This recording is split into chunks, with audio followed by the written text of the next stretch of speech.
Welcome to Harmonious Clan's live parenting coaching replay. We do our live coaching every Friday at 9:30 a.m. Pacific, 11:30 a.m. Central, and 12:30 p.m. Eastern on Facebook Live. Louisa will answer your questions, help you walk through your struggles, and provide you with strategies you can apply now to bring out the gem that is your child from that diamond in the rough. Good morning. This is Louisa Kasha at harmoniousclan.com. I'm here to share my strategies with you, raising children and helping your child, nurturing your child from outcast to outstanding, and helping your child reach your max potential, helping you become a far more effective parent. I am actually an engineer in training, but by training, and I've had a career in engineering, but instead of engineering technical solutions, I'm now engineering outside the box solutions for outside the box children. When I mean outside the box children, I mean children who just don't fit into the box. Children who just don't fit into a cookie cutter solution. The children that have various needs that are not as much like the average child, that it's hard to conform to the cookie cutter solution. What I want to share with you today is about skill deficits.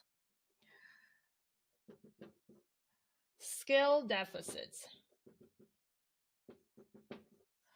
Let me just give you an illustration of my own 3-year-old. Sometimes when we see a child who is not behaving the way you expect them to, many times we need to look what's under the iceberg. So I talk a whole lot about the iceberg. The iceberg idea, the tip of the iceberg. This is the tip of the iceberg. That is the behaviors that you're seeing. So anytime when you see a child who's not behaving as expected, who's having a meltdown, who's not really just coping very well, they're misbehaving, what you're seeing is only the tip of the iceberg. But under the waterline, there's a ton of what could be going on. There are needs that are not getting met.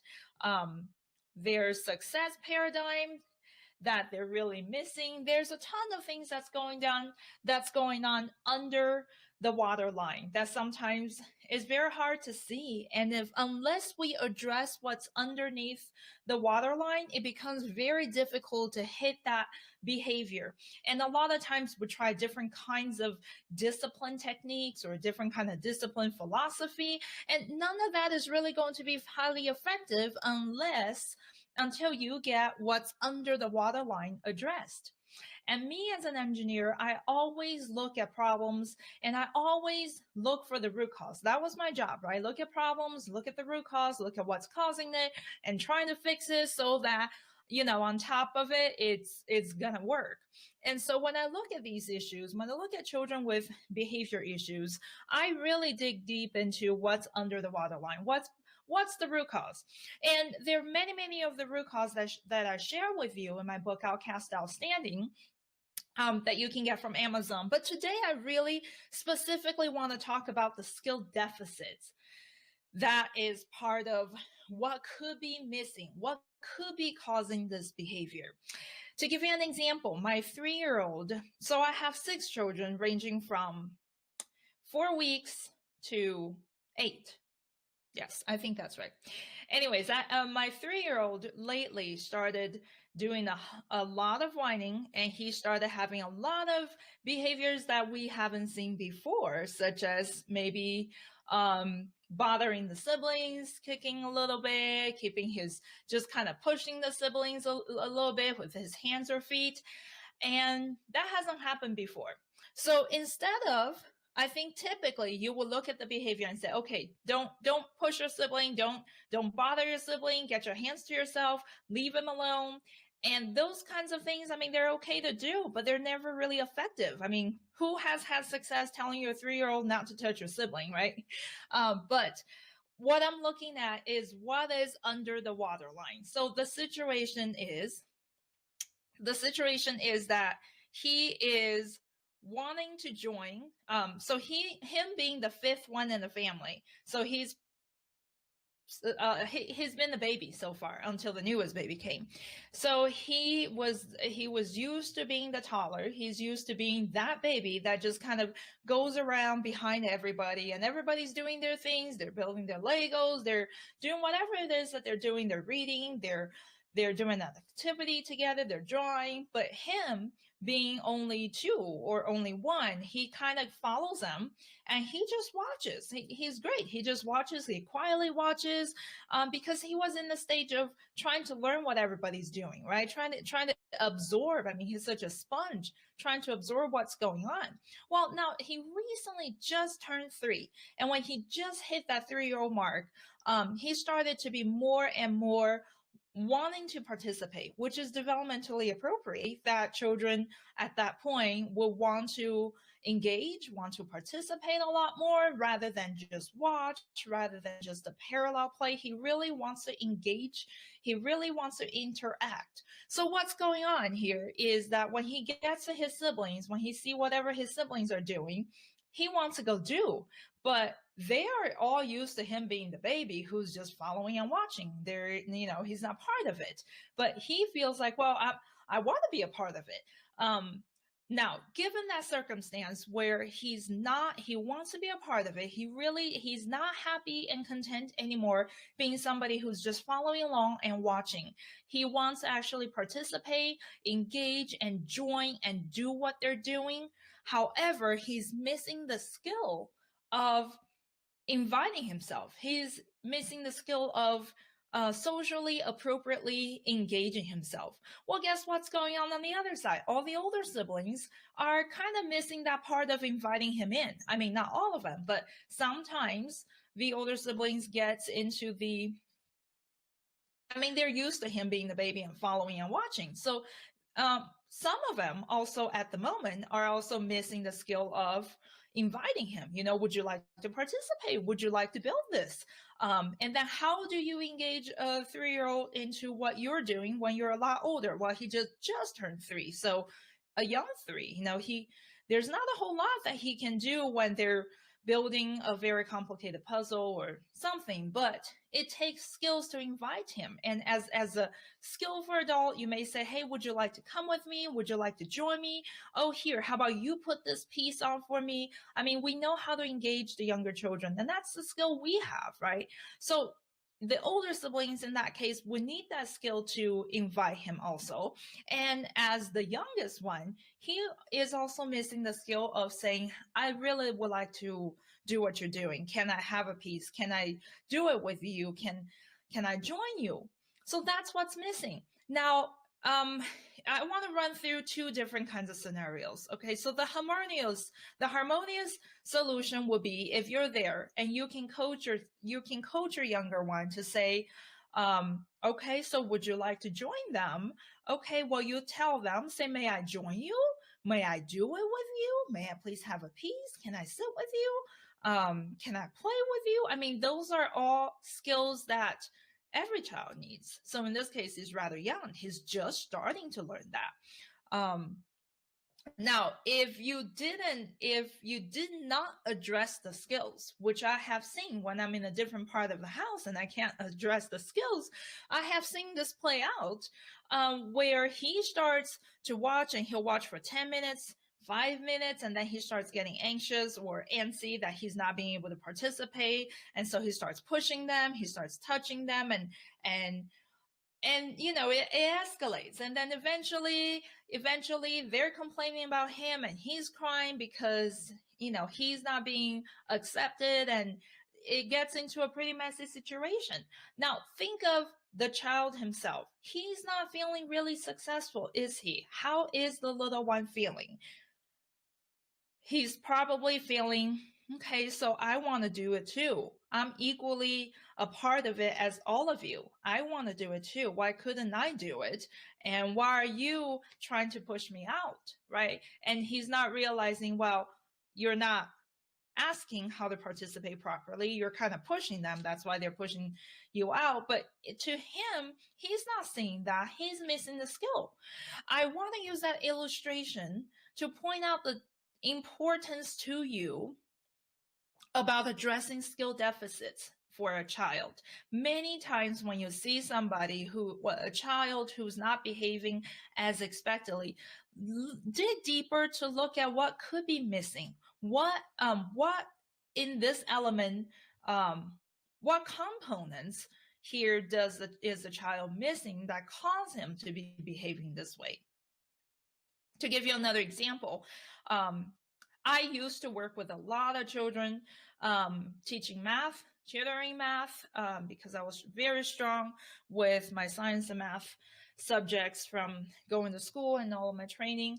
And so I love children. So I ended up working with a lot of children in the area that they're the weakest and feel the worst about themselves. It's the math. A lot of children just don't feel good about math. So I get all kinds of parents calling me, okay, we work with my child. And so then when I see the child for the first time and I see what the class is teaching, what he's expected to do, and when I sit down and work with the children, I realize that one thing in common about all these children that are weak in math, that do not feel good about math, one is self-esteem and confidence in the subject, and two is the skill deficits. So, for example, I've worked with children who are doing fraction manipulation. You got to do fraction addition, subtraction, whatever it might be. Well, I realized that child doesn't actually have the multiplication or the basic math facts right on his fingertip. So when he needs to be doing those conversions, I mean, think about how stressful it is to be having to do those conversions. Think about all areas of all the numbers that you need to do, manipulate. And then meanwhile, while you're trying to manipulate, well, you just don't have the facts at your fingertips. So a lot of times, I end up having to do some remedial work with these children. But while you're doing that, you can't make them feel bad about themselves. You want to explain to them, oh, here, so you're trying to do this. Well, there's a few things. It's like a building blocks, right? It's like a building block. So you have these building blocks that makes up that piece, right? So in order for you to get this piece together, you need to get one of each of these building blocks one at a time. And I may sit down with a child to explain to them that, oh, one of the building blocks that we're missing is this piece. That's why this is so hard for you. There's nothing wrong with you. All we need to do is get you this building block and you'll be good to go. So oftentimes I end up being very successful fixing, a child that's got a C or an F in a grade all the way to being an A student within a few weeks. It's because I'm looking under the waterline to see what is troubling them. So there's a specific skill that's troubling them that they need to get filled in with. And then many times there's also confidence. So they won't have the confidence if they're asking to do this entire task all together without realizing that they're actually broken down pieces of skills. And if you can just take one of these skills that you know for sure you have identified they're missing, in this case, the multiplication fact table, that child is missing. Or in my 3-year-old case, well, he's missing the skill to ask, may I join you? Can I please have a piece, right? If you can take that little component out and you run practice with the child on that specific component, now the child's going to feel very successful. You take that tiny little piece out. Great. You know what? You know all these facts. Good job. You can think of them very fast. I mean, you work with them so that they can feel confident. If there's another piece, you take another piece out separately and you work with them on this piece again for a while until they feel very confident about themselves. Now, you don't put all the pieces together and all of a sudden have them do this big task right here, but you add these two pieces. So when I used to work a lot in the area, specifically in the math area with children, I take one piece out, work with them until they get very confident. Take another piece out, work with them until they get very confident. And then you put the pieces together, you combine that. Okay, now you got to stay here for a while until they're very confident here before you go and add the third piece in.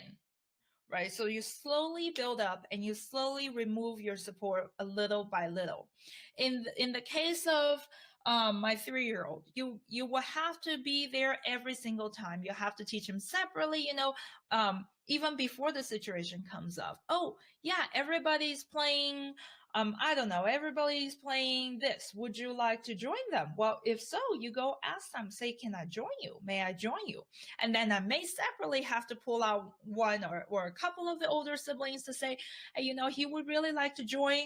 However, his skills aren't that up to what you would expect in somebody who's playing this game, but how can you make a change so that he can still participate, so that he can still do it with you? I mean, even in chores, in daily chores, I mean, all our kids, they do their own laundry, they fold their clothes, and now when he comes to his pile, he wants to do it too. He's got a pile of laundry and he wants to fold it. And we all oftentimes have somebody mentor him on how to fold his pants, how to fold his shirts, so he can feel successful and feel a part of.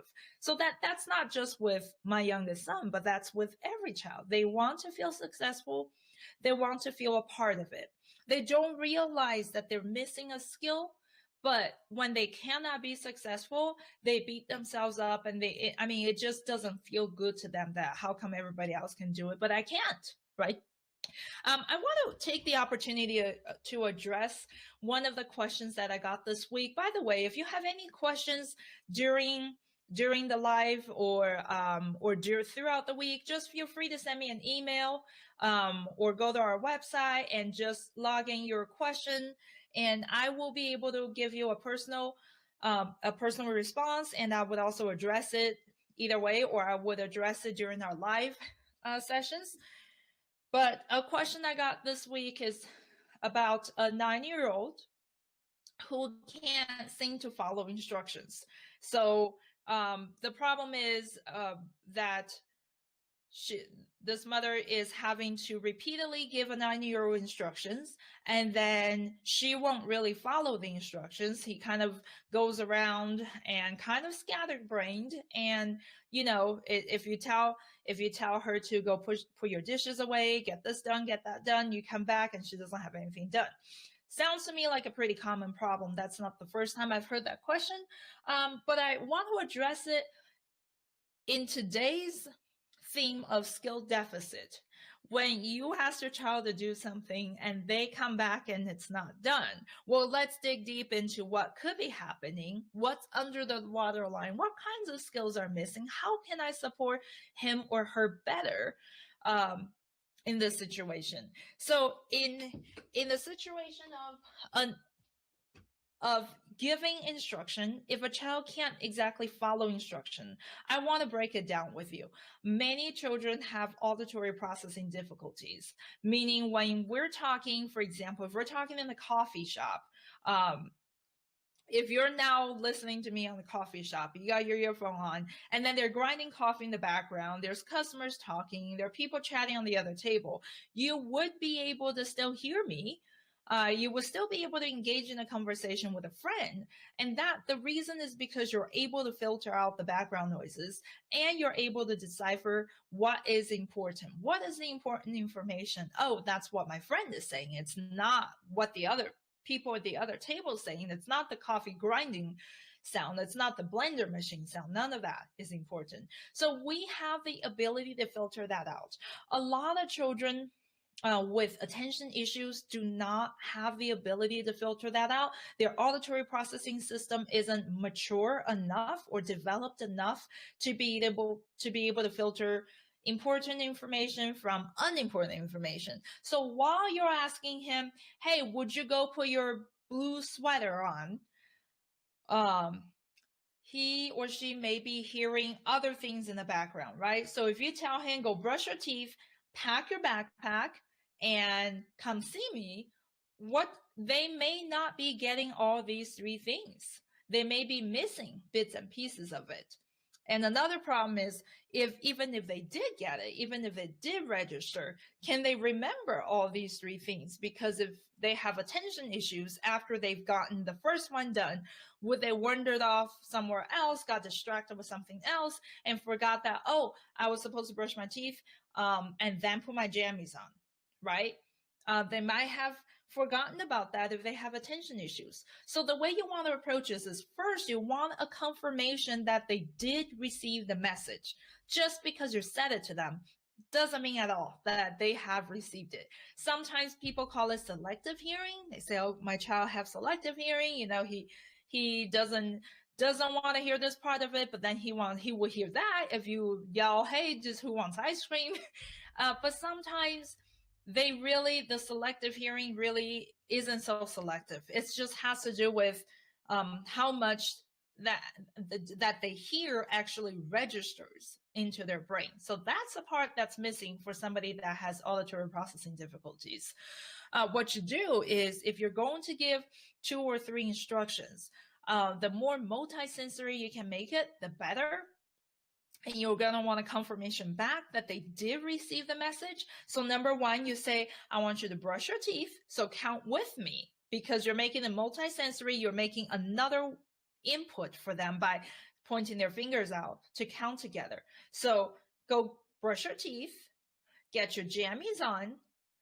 What else would you ask? Say you have 3 things: brush your teeth, get your jammies on, pack your backpack. 3 things. And notice, you want to say it in as little words as possible. If a child have trouble registering information that from hearing, you're going to want to say as little as possible. Brush teeth, jammy, backpack.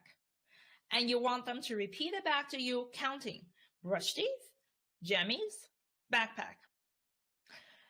And then you send them off. Many times that's not even enough, because if you got the registration into the brain, they got it. That's what they're supposed to do, because they're able to repeat back to you and you know they got it. But sometimes, like I said, after they brush their teeth, they saw something else on the floor and they went and wandered off to it, and they're not really doing their jammies, because, you know, that's just how it goes with attention. So you may want to send them with a checklist of 3 things, as simple as possible. Oh, can you see down here? Yes, as simple as possible. For children who aren't reading yet, simple drawing. So brush teeth, here's a jammy, right? And then a backpack. So take the list with you, clip a pencil or a stamp or something to it so they can go with it and get things done. When our family takes a trip, I do not pack for every single child. They pack for themselves. How do they do that? Exactly the same method. I mean, imagine if I was trying to get them to pack to go out for a 2 week. Just a few months ago, we went somewhere for 2 weeks and they needed to pack it. So I give them a checklist like this. So everybody went off on their checklist, right? X set of jammies, X set of pants, so many shirts. So everybody needed to go and get those checked off. It's a highly effective way. A checklist. When you send your spouse or somebody else to go grocery shopping, you will send a checklist. So that's what you do with a child who can't seem to come back with instructions followed completely. So now, let me wrap this up. Our time is almost up. Let me wrap this up. The main idea today is that if a child isn't behaving up to her part, if a child isn't actually meeting the expectations for behaviors, you really want to look at what's underneath. I just got another quick example that I want to give to you. It was actually one of my kids, long time ago, years ago, was having trouble, let me think.